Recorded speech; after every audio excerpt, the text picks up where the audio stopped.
Hello and welcome to Star Citizen Sunday. This is a weekly show which covers all the news from Star Citizen from the week just past. I am your host Mac, so let's get on with it.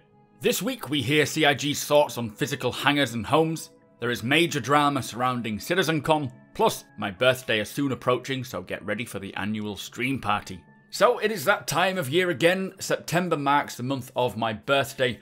Not only my birthday, but Bristol Boys and ENQUIRIES as well. For the last 2 years, we have held a birthday live stream in which we stream all day long, playing loads of games and giving away a lot of goodies. This year is going to be no different, so be sure to mark it on your calendars. The 17th of September, I will be starting around 12 PM BST and going strong till about midnight, having a few beers and having fun with you all. That said, we will be setting some funding goals on Twitch to get some ships to give away.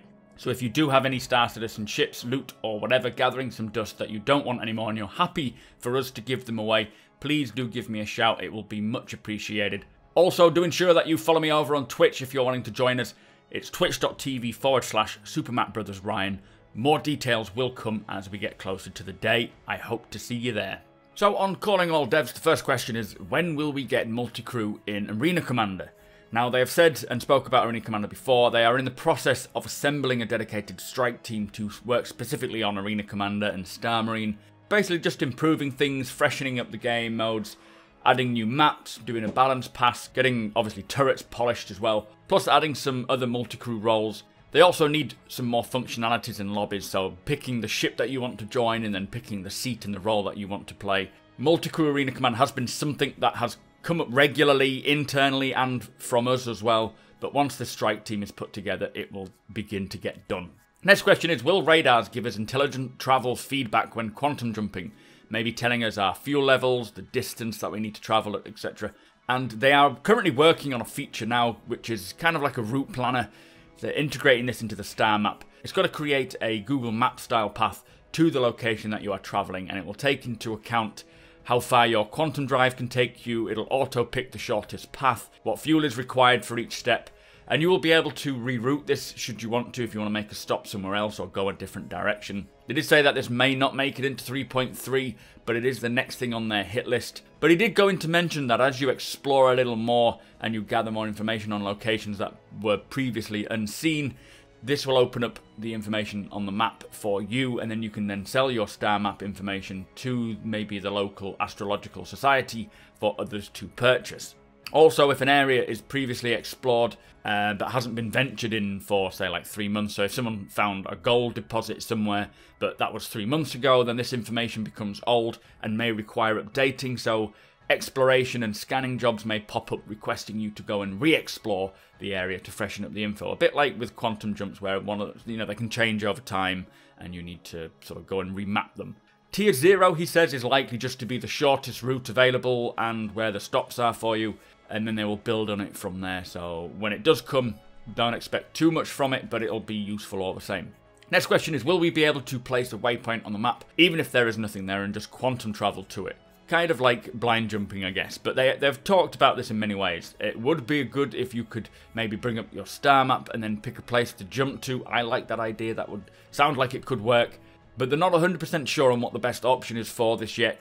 They do want trade lanes, which are technically sort of patrolled routes between 2 points, which then implies that you could circumvent these areas and go a different route, and because of this they need to make sure that they have some systems in place to ensure that it's a fun experience either way. So it sounds like they're still very much unsure of the best way to go about exploring and blind jumping and whatnot, so looking forward to hearing more on that. So final question, what are the plans for our personal hangars?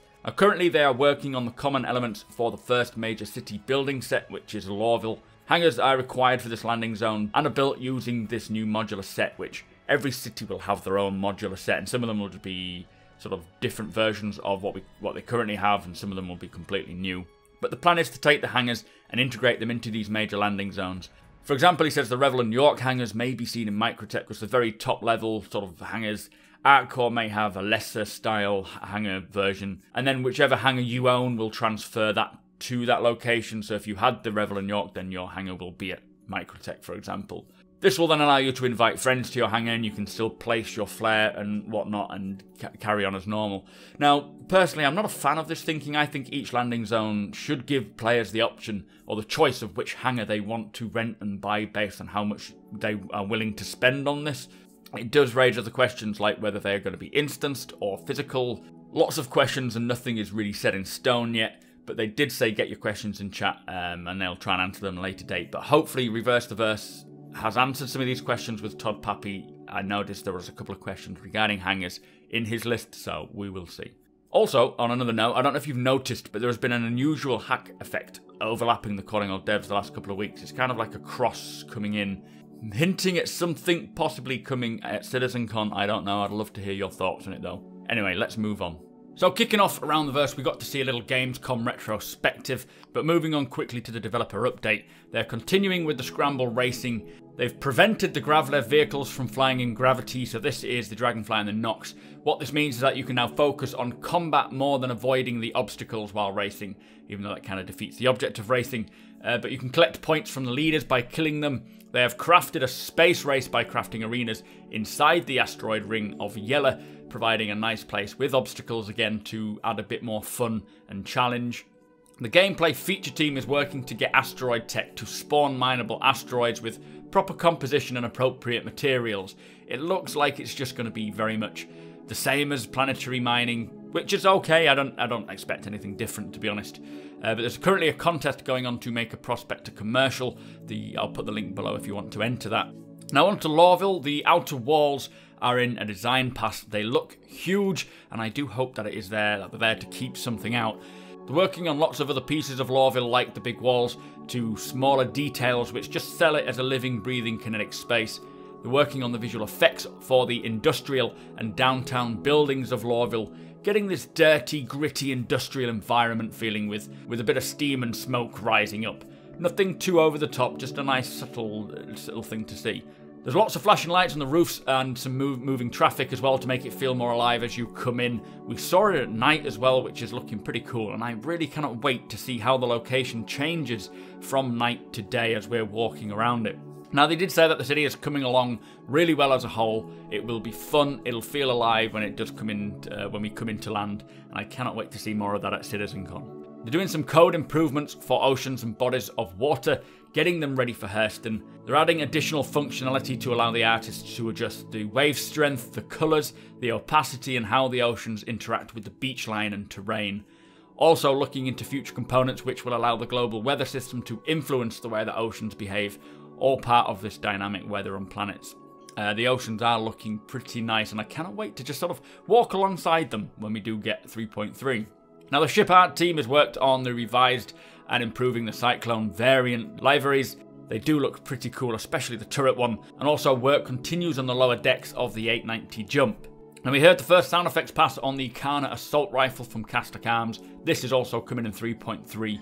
There's going to be a rapid burst and charge mode, which has a strong mechanical audio element to emphasise the low-tech nature of the gun being made by Castak. Particular attention is being put into getting the right sound and timing for all the moving parts in the weapon's body. The charging sound grows and evolves as the longer you hold it, so that you can instinctively know where it is while holding it. And I think it's going to be quite interesting using that weapon.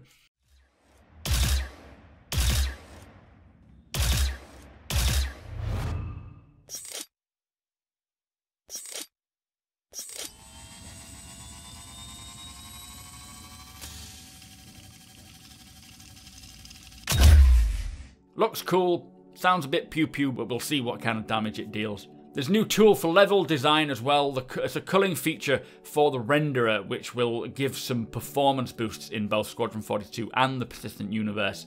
For each ship, like the example we got here for the Idris, the artist chops up each room into smaller sections, and you can only use simple shapes like squares, rectangles, and whatnot. The renderer then uses those to work out which rooms will be visible and which need to be rendered.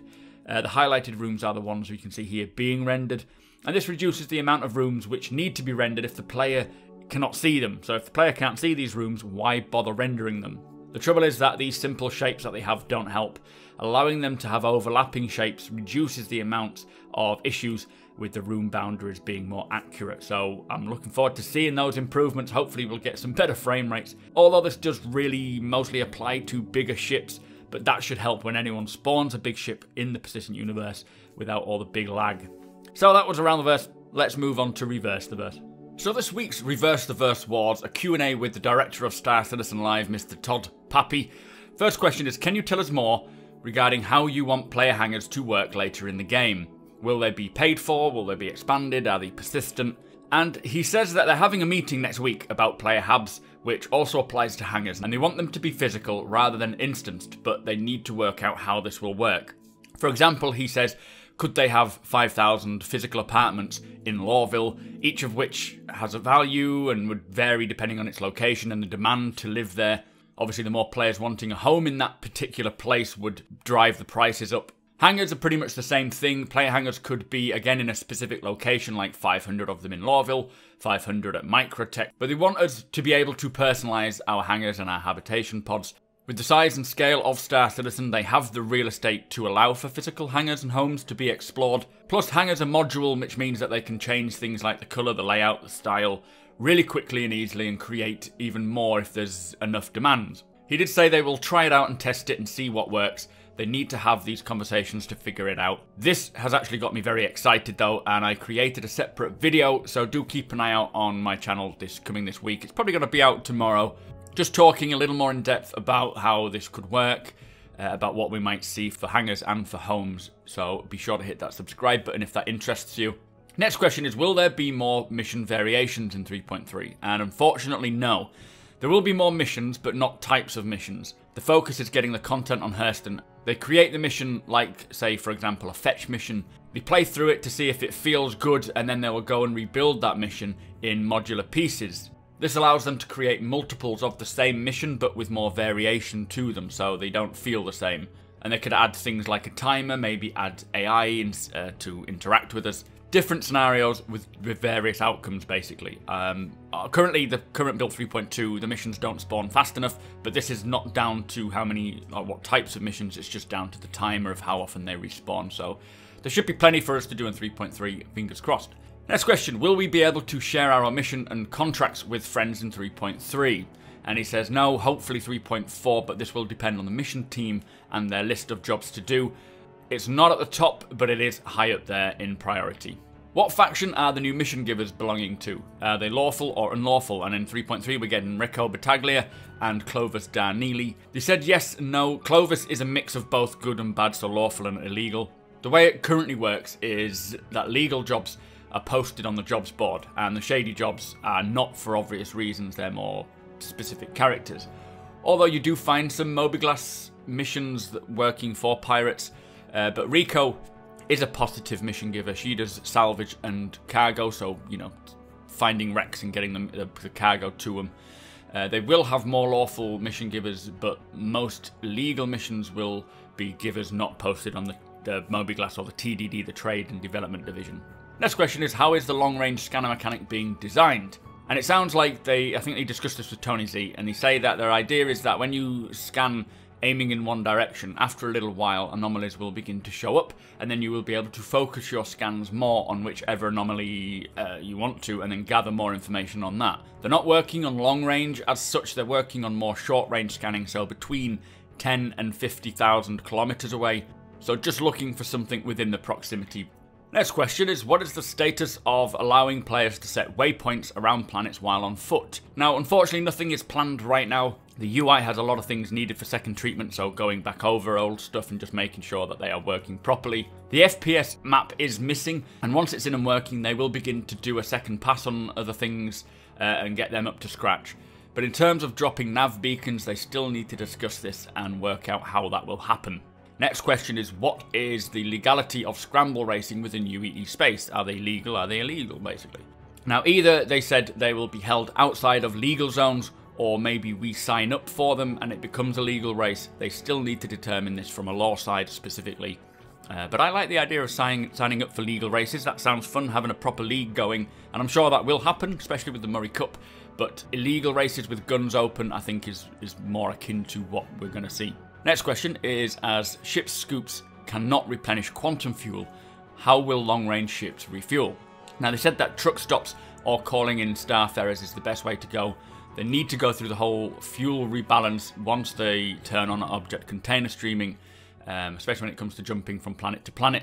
The goal, they say, is approximately to be able to travel for 1 to 2 hours before needing to refuel. Now, depending on what you're doing, if you're afterburning or constantly quantum jumping around all the time, then you'll use more up. They said they will start somewhere, test it, balance it, and adjust it until it feels right, and obviously what we think will change that as well. Next question, what is the state of roads on planets and moons? Where are they? And we did see quite a little while ago now, maybe a bit ago, we saw them creating roads, and there was even a racetrack on one of the moons, and I saw it once and I've not seen it since. Now they say that they've got no idea on what the state is. The person who was working on them was placed on working on water, which we saw in ATV today, and they're unsure of how much progress on the roads was made. It does depend on how much tech is required to implement them to determine how long they will take, but it's a good question to get on Calling All Devs, so it sounds like we'll hear about that on Monday. Is the verse going to be big enough to just head off and be left alone? Now, he says he would think so. There is a lot of hotspots of activity, but the planets and the systems are big enough to allow people to just go off and become a hermit in the middle of nowhere, living alone if they wish to. So yes, it sounds like it. Will players be able to directly transfer UEC items or whatever via the mobiGlas or a trade screen? Now, they have discussed using the service beacon to pay others like your crew. They do want and need this, but it would be nice to get some sort of trading mechanic in. But it needs to be discussed, they say, more like the logistics of the items that you're trading and how they get given. Next question was quite simple. Throwing knives, question mark. And they say there's no reason why they couldn't, so I would expect to see throwing knives one day. Question after that is Karak, as always. Now, they say the construction hasn't begun on this. It is all hands on deck for 3.3. Object container streaming touches almost everything in the PU, so it is very important. But as soon as the Karak work begins, Jared said he will let us know with big flashy lights and something special. So keep an eye out for that one. Next question is the $19 million stretch goal spoke about owning and operating a space station. Is this still the idea? Now, Todd said it depends on how the modular system works, plus they have to think about it from a lot of other areas. Could it be like owning a mall with multiple units, which you could then rent out those units to other people? There's lots of systems they need to think about and see how far this modular system can go. Again, things like how many per solar system, could it be done on the surface? Maybe franchising out a truck stop would be a good idea. They need to understand more about what Chris Roberts was thinking when he decided this and then go on from there. But it's not something I expect we'll see anytime soon. Next question, will we see space weather phenomena like solar flares and rogue asteroids, etc.? Now, this has been being asked before, and yes, the cloud tech and the weather tech will both help. They want these to affect your ship and you in some way. They're not sure what the possibilities are yet. Once you get the cloud tech in, they'll explore it a bit more. Next question is, are you planning on bringing more fictional brands? And yes, there will be a ton of more branding coming in. Obviously, each brand takes time to create and tie into the lore, but yeah, we will see a lot more. Why are refuels and repairs so fast at the moment? Now, this is just a placeholder. Everything will take time, so refueling, repair, cargo loading, unloading, it'll all have a timer to it. Currently, this is just a stopgap for a means to an end. It will be developed further.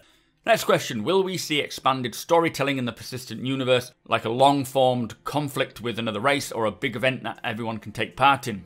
And they say that they really do want to do this. Even something as simple as maybe a UEE fleet going through Stanton, make it like a week-long event. Does this affect anything while it's happening and killing off major characters, so forth? So yes, they do want to get these big expanded stories going on for us all to take part in, and I cannot wait to see them. Next question is, have you ever hidden anything in the middle of the universe just to see if anyone will find it? And yes, Big Benny's Henge is one of them. That was something that they hid there that nobody knew about until the first person discovered it. I do expect more to come, and I would love to randomly stumble across things like derelict ships, space stations, which then create a mission in itself to explore or salvage. Next question, what is happening with the command and control gameplay? Now, they say that they have a very high level ideas for this. They have spoken about what a captain's doing or what a helmsman's doing and other stations and all the different seat positions. They're going to break them down for each standpoint and how they will work all together using this big hollow globe. But they want to begin with the Constellation first, getting it working on a smaller ship, then growing it to the larger ships, like, say, the Idris. They need to ensure that each station is fun and engaging, and I am looking forward to that, especially with VoIP. Final question, how will no-fly zones be introduced? So for 3.3, it is obviously going to be tier 0 of no-fly zones. These are going to be sort of no-flight paths, and as you fly in, there will be a spaceport right in the center of Lorville. This is going to be kind of a donut where you can fly into it. If you get too close to the sides, you'll be warned that it's restricted, and if you fly into the restricted area, it'll start reading out saying that you need to leave. If you hit something, then you will explode and you will die. But in the future, there will be flight paths in and out of this, and if you deviate, then the IFCS system will put you back on track. The main thing is that they don't want players to grief others by just firing and shooting down into the town. So making sure that all the bases are covered and building something that won't allow that. But as time goes on, it will be added to, and we will, what we say and how they see it and what we do, they'll grow it from there. Anyway, that was a long-ass RTV, but some really good questions. I'm so glad that Todd took the time to answer them all. Anyway, let's move on. Well, what a crazy week it has been in the Star Citizen world. Recently announced that in order to watch the Citizencon live stream, you needed to buy a ticket. This also meant that people like myself were prohibited to rebroadcast it and watch it together with you lot. Now, the long story short, Chris Roberts has removed this idea. The stream is open to everyone for free, and we can now rebroadcast it too, so it is all back to normal. It was definitely a bad decision from Chris Roberts in my eyes, mainly just based on the timing of how Star Citizen is seen, and he did write a post on Spectrum saying it was his idea and why he decided to do it. The link is below if you wanted to read that. But one thing I do like is that for $20 you can buy a ticket which gives you all the digital swag that the attendees would receive, which include a Citizencon wearable duster, a combat knife and a trophy.